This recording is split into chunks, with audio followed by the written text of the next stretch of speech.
Assalamualaikum warahmatullahi wabarakatuh. Sesuai janji, saya sudah tidak live.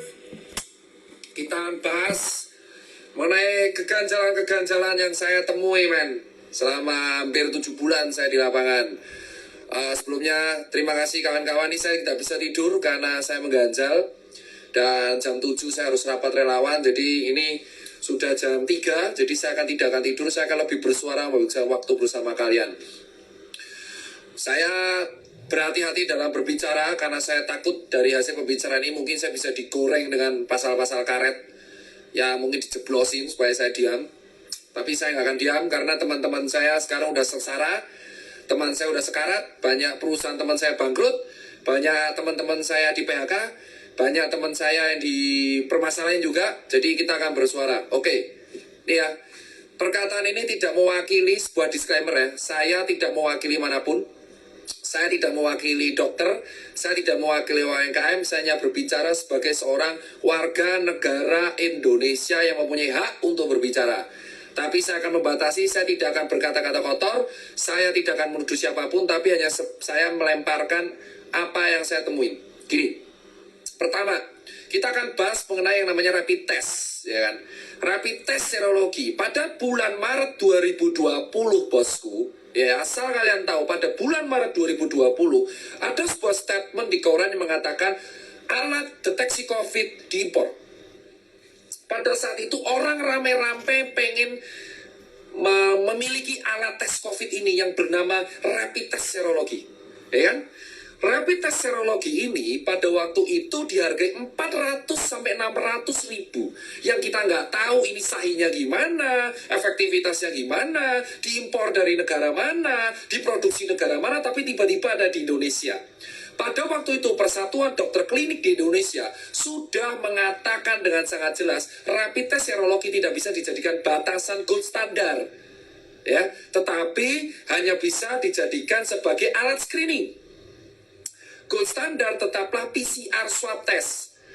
Alih-alih untuk melakukan pemasaran PCR swab test atau menekan harga swab test supaya lebih murah dan bisa dijangkau oleh semua warga, tetapi kita malah mengimpor jutaan pasang rapid test, bosku. Entah itu pihak swasta atau pihak resmi. Dan tanpa alih-alih kita nggak tahu gimana caranya di lapangan, rapid test ini menjadi sebuah kewajiban yang harus dilakukan oleh banyak instansi dan perusahaan, bosku. Ya, ada kalau kita transport harus pakai rapid test, harus kita kuliah harus rapid test, kerja kantoran harus rapid test. Ya, sekarang saya tanya kepada semua orang yang mendengarkan ini ataupun melakukan cek rapid test, tanyakan pada diri Anda masing-masing, tanyakan pada hati nurani Anda masing-masing. Kalau rapid test memang berlaku 14 hari, padahal false positif dan negatifnya ada, terus apa yang menjamin kalau saya rapid test sekarang negatif, terus besok saya jalan-jalan kemana-mana sama orang OTG, terus tes ini berlaku 14 hari, masuk akalnya di mana, bos?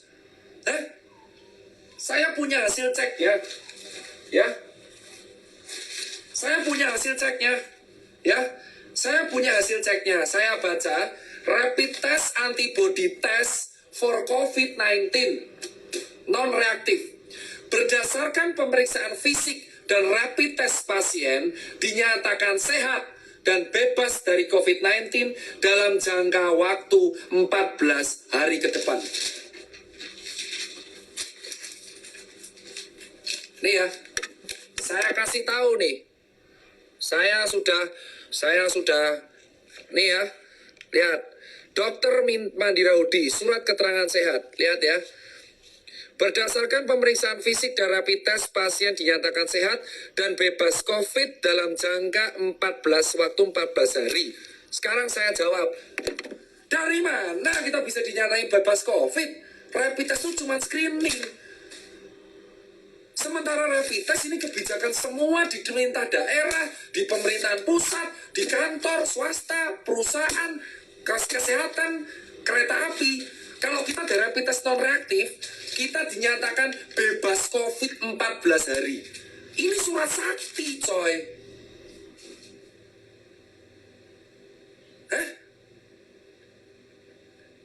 Sekarang Sekarang kalian pikir pakai logika ini hal pertama, saya di lapangan 7 bulan, saya tidak mewakili manapun, tidak mewakili relawan, tidak mewakili nakes, tidak mewakili UMKM, saya berbicara sebagai Tirta.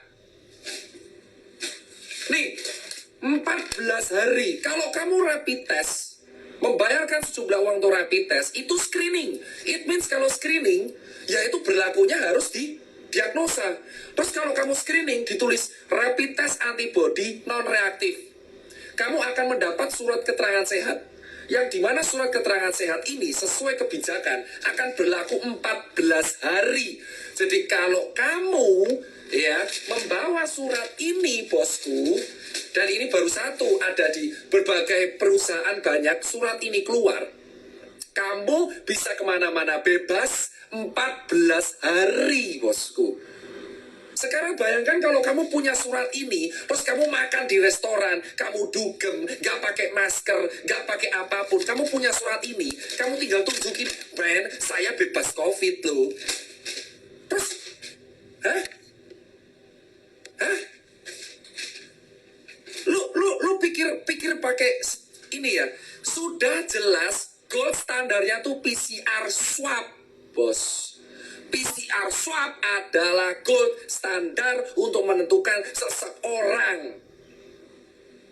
Terus kenapa bisa di Indonesia rapid test dijadikan sebuah syarat administrasi untuk kita kemana-mana, bos? 7 bulan saya dites berkali-kali, dicoblos berkali-kali. Kalau saya negatif, saya mendapatkan surat keterangan sehat, bebas COVID. Screening jadi bebas COVID. Hah? Lu pikir, bos, ini baru satu hal, bos.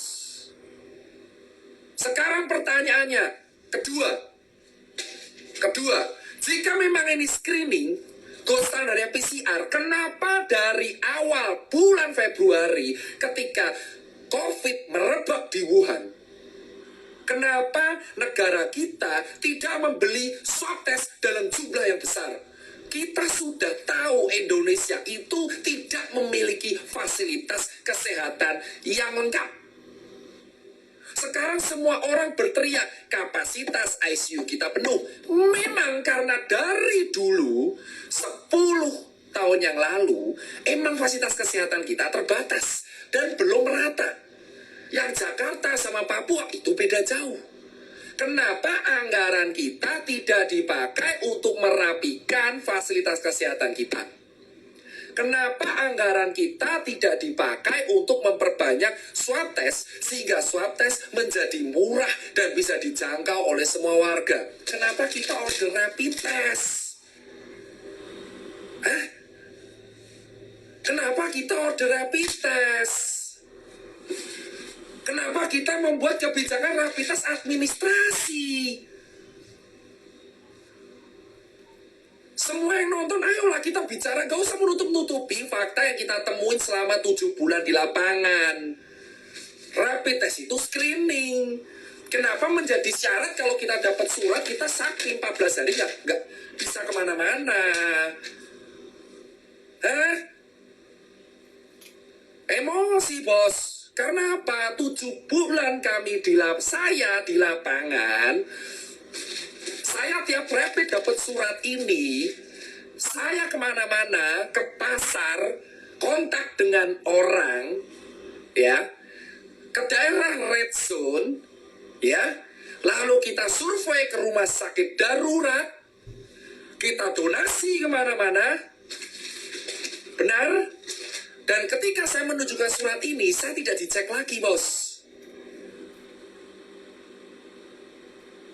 Hah?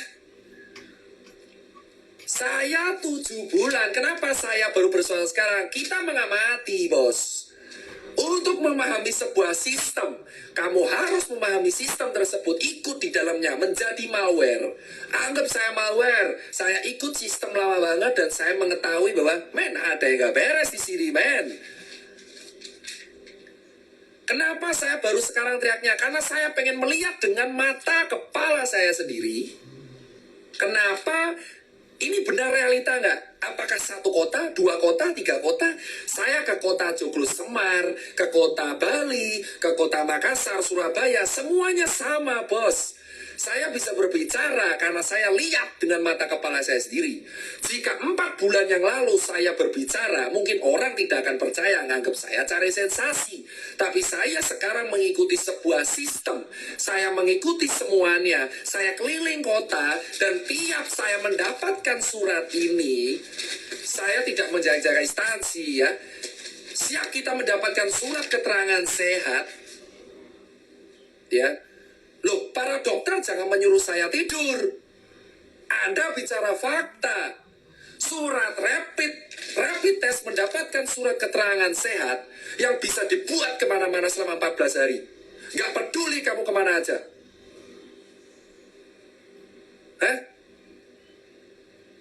Anda para dokter harusnya juga berbicara. Ini udah paling aneh, bos. Dan semua disalahkan ke rumah sakit, seolah-olah rumah sakit yang bisnis. Kebijakan ini yang waris siapa? Hah?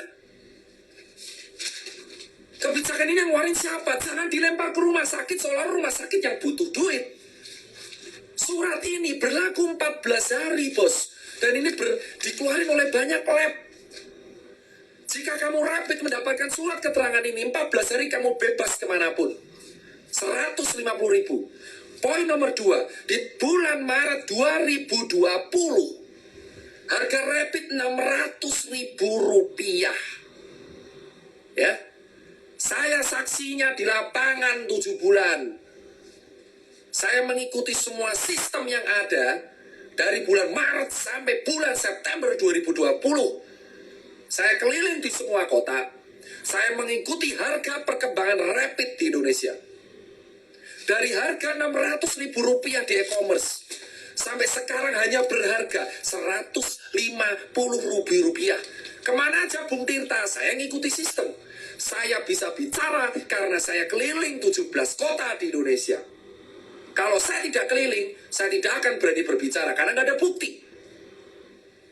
Kedua, 600.000 rupiah di bulan Maret sekarang menjadi 150.000 rupiah. Selisih 450 rupiah itu kemana, bos? Kalau memang rapid bukan bisnis, kenapa di awal saya membayar 600.000 rupiah untuk rapid? Sekarang saya yang membayar 150.000 rupiah. Bahkan beberapa BUMN menjual 95.000 rupiah untuk rapid. Lalu kemana selisih 500.000 rupiah yang saya bayarkan dari bulan Maret dan April? Kalau Anda mengatakan, saya kenapa berani bersuara sekarang? Karena saya mengikuti sistem selama 7 bulan. Gak usah melarang saya tidur. Gak usah melarang saya tidur. Karena saya tidak akan bisa tidur. Jam 7 saya harus rapat. Tanyakan pada kalian, berpikirlah kalau memang rapid itu memang bisnis, saya bilang. Di bulan Maret, April harganya 600.000 rapid itu. Saya keliling di banyak e-commerce, ada orang nawarin donasi, ada orang jual. Saya sudah capture. Bukti saya lengkap. Di handphone saya, di email saya, selama setengah tahun, banyak oknum yang mengaku dan menjualkan rapid. Tapi saya tolak. Banyak oknum menjualkan rapid ke saya. Saya tolak. Banyak oknum meminta dicarikan pembeli ke handphone saya. Hah? Banyak orang meminta, dok, butuh donasi rapid atau enggak? Kami punya loh. Saya bisa bicara karena saya selama setengah tahun di sistem, dan banyak orang yang DM saya, WA saya, email saya, ya, menggunakan handphone, ya, dan di handphone ini ada orang WA saya mengatakan, dok, butuh rapid tidak? Buat donasi. Harganya segini loh, termurah. Anda katakan itu bukan bisnis. Hah? Kalian semua diam karena takut dicabut izinnya. Ini baru rapid.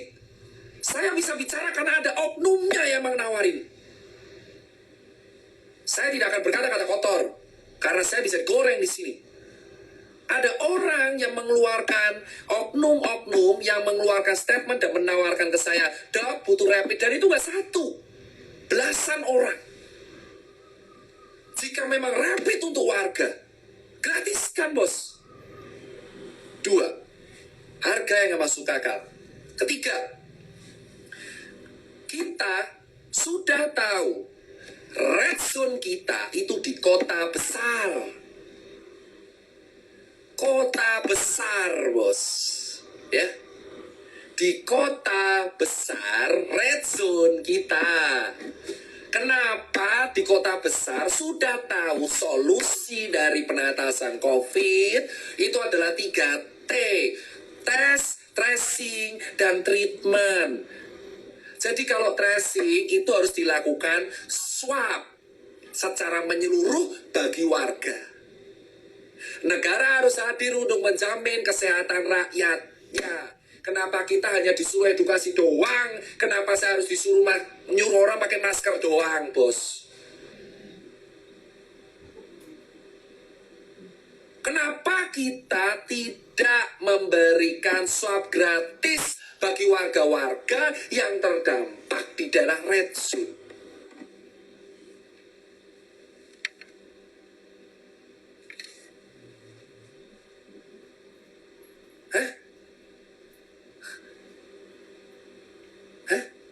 Anda berpikir, silakan Anda berdebat selama 7 bulan saya mengamati, bos.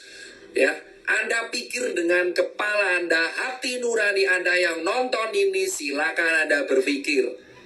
Solusi dari COVID itu ada 3T, tes, tracing, dan treatment. Apa yang dilakuin negara kita? Membayar influencer untuk gerakan edukasi selama setengah tahun, bos. Red zone, saya bilang, red zone kita itu ada di kota besar, ya. Kenapa sejak awal tidak ada swab gratis untuk seluruh warga? Alih-alih kita mengimpor rapid test untuk syarat administrasi.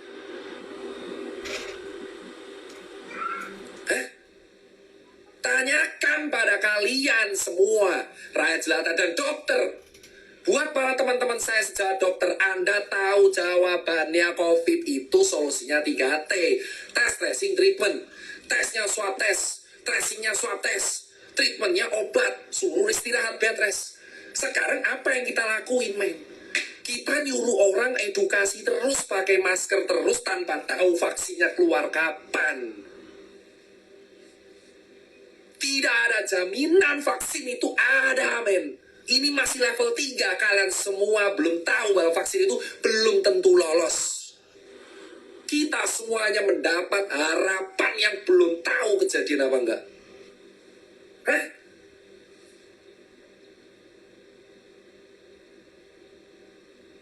Anda pikir, men? Anda pikir semuanya aku nggak, silakan kalau misal video ini kena kasus lah, kena apa itu namanya, pasal karet atau apa, saya tidak nyindir siapapun, cuman saya ajak kalian berpikir masing-masing dengan hati kalian dan otak kalian. Solusi dari COVID adalah 3 tes, bro. Tes, tracing, dan treatment, bos. Sekarang saya tanya kepada kalian, 7 bulan saya di sini, bos. Yang saya lakukan 7 bulan itu adalah edukasi tanpa harus tahu vaksin keluar kapan, bos. Saya harus edukasi ke 270 juta orang gitu untuk pakai masker terus, sementara teman-teman saya mati kelaparan.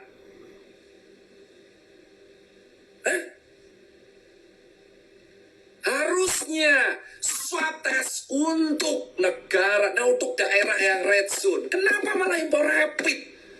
Ini SKCK yang baru, rapid test. Swab tes sekarang seharga 1,5 juta, 1,9 juta. Anda bisa cek video vlog saya di YouTube. Kita diskusi dengan salah satu perwakilan rumah sakit yang mengatakan emang swab tes harganya 1,5 juta dan ditanggung pemerintah kalau kamu ada gejala atau COVID. Bayangkan ada orang rakyat jelata gajinya UMR cuma 3,8 juta, dia ingin cek, saya pengen swab 1,5 untuk swab tes. Jika kalian bergejala mirip COVID baru diganti. Gimana kita mau sembuh bro, swab tesnya aja mahal.